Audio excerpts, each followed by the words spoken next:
अगर पानी टूटी से आता है तो उनको टूटी में एक ही दिन केमिकल डालना है, केमिकल आज डाला है, हफ्ते बाद पैरालिसिस बीमारी, आपको फोड़े फुंसी और ये सब होना चालू हो जाएगा। आपको अगर ध्यान हो पुराने समय में कुछ लोगों को पोलियो के बारे में और स्मॉल पॉक्स के बारे में गलत जानकारियां दी गई हैं, और ये पुराना पैटर्न है। इसके लिए आप जॉर्ज ऑरवेल की किताब है 1984 उसको पढ़ लीजिए, तो जानकारियां किस तरह से मैनिपुलेट की जाती हैं वो पता चल जाएगा।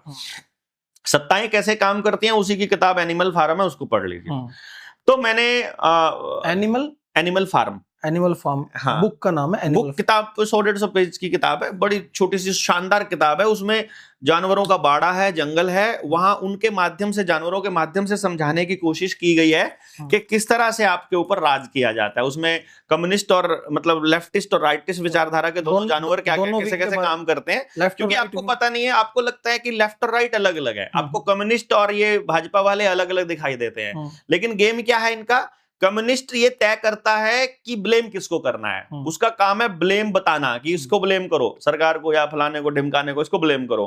और जो राइटिस्ट है, जो राइट विंग वाला आदमी है, वो बताता है कि डरना किससे है, मतलब वो आपको वो डर के माहौल में और वो ब्लेम के माहौल में। तो ये पूरा गेम प्लान दोनों मिलकर करते हैं। तो आपके लिए अलग होंगे लेकिन सत्ताधारी वो एक ही है बेसिकली। और वो आपने देख भी लिया होगा, वही आदमी बीजेपी में होता है, वही आदमी कांग्रेस में होता है। जब कांग्रेस में होता है कांग्रेस की भाषा बोल रहा है, हम ये विचारों की लड़ाई है, ये फलाने की लड़ाई है, ये धमकाने की लड़ाई है, और जब उधर जाते थे भारतीयता की लड़ाई है, संस्कृति की लड़ाई है, फलाने की लड़ाई है, और पूरा प्लान के साथ चलता है। तो जो मैं बता रहा था कि स्मॉल पॉक्स और वो मैंने पोलियो की बताई। अब आपको पता नहीं है पोलियो के बारे में, आपको गलत जानकारियां दी गई। कैसे दी गई जानकारियां? आपको पोलियो कब हुए, आपने अगर गौर किया हो और नोटिस किया हो तो मैं आपको एग्जाम्पल बता दूं। डीडीटी का जब, हाँ, गांव में डीडीटी का छिड़काव किया गया।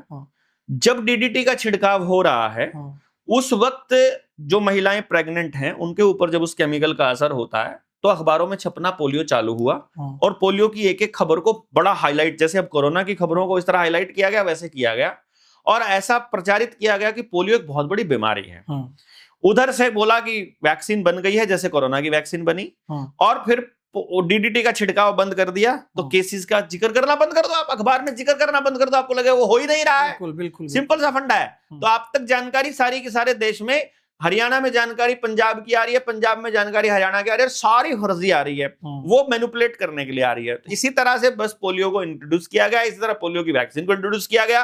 अगर रिसर्च करोगे, डॉक्टर कमलप्रीत सिंह की किताब है द वैक्सीन क्राइम रिपोर्ट, उसमें आपको पता चलेगा कि पोलियो की वैक्सीन से ज्यादा नुकसान हुआ, जबकि पोलियो से उतना नुकसान नहीं हुआ। इसी तरह जैसे कोरोना की वैक्सीन ने अपना काम बढ़िया किया, कोरोना इतना काम नहीं कर पाया, इतना नहीं किया। मतलब ये गेम प्लान आपको समझना पड़ेगा।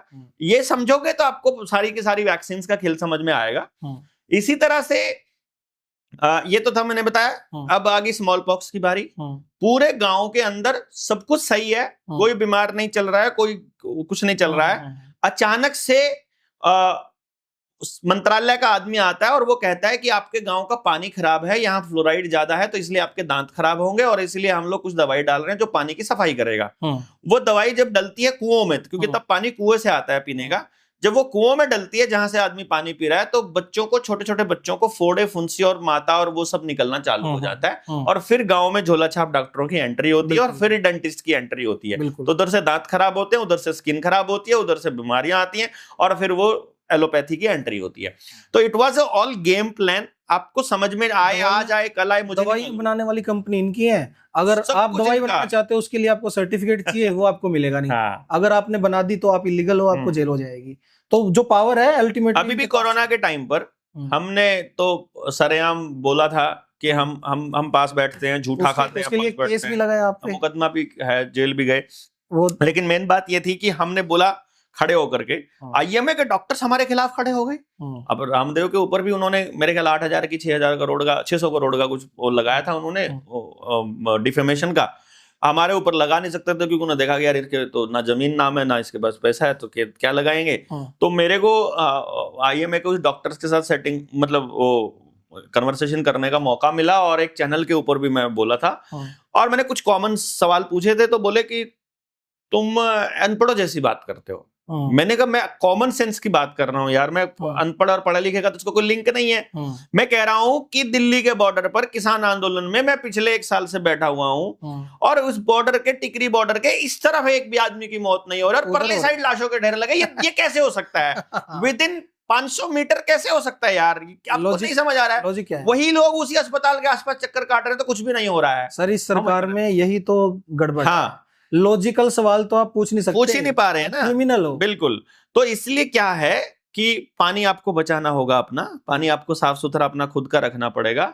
और ये फैक्ट्रियां जितनी भी हैं, आपने देख लिया होगा अब तो सारी फैक्ट्रियों में, सारे इंडस्ट्रीज के अंदर लोकल आदमी को नौकरी चपड़ासी की, गाड़ी के ड्राइवर की, दूसरे काम करने की, कलर की तक तो मिल जाएगी। वहां अफसर जो होगा वो बाहर से आएगा। तो कितना बड़ा गेम है। वहां का लोकल आदमी है, उसको जानकारी ना हो जाए इसलिए उसको ऐसे पद पर रखा जाता है कि वो मेन काम में इंटरफियर ही ना कर पाए या जांच ही ना कर पाए, देख ही ना पाए कि सत्यानाश कैसे किया जा रहा है। और जो देख पा रहा है वो इतनी दूर से बुलाया गया है कि वो यहां अगर बोलेगा तो अकेला पड़ जाएगा, उसको कभी भी रगड़ देंगे, उसको बदल देंगे। तो दोनों तरफ से पूरे समाज को तोड़ा जा रहा है। माइग्रेशन को कम से कम कीजिए, अपनी जड़ों को छोड़कर मत जाइए, गांव छोड़कर शहरों में शिफ्ट होना कम कीजिए।